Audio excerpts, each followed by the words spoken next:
अस्सलाम वालेकुम students, press release जारी हुई 9th-10th के मॉडल पेपर्स 2022 के लिए रिलीज़ कर दिए गए बोर्ड की तरफ से, जिसमें MCQs 40%,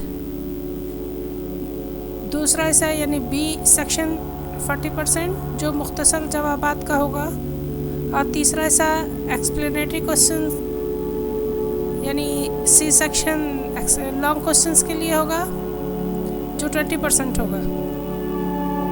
पूरा सिलेबस काउंट इंक्लूड है पेपर के लिए, सब बच्चे ध्यान दीजिएंगे,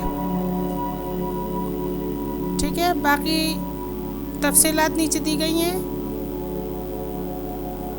पहले मरहले में साइंस के तमाम इम्तहानी पर्चे मॉडल पेपर्स जो हैं वो जारी किए गए हैं।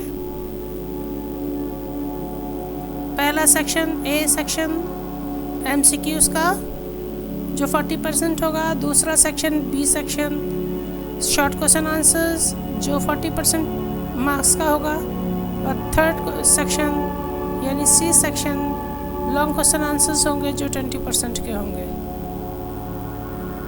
ठीक है। Thank you.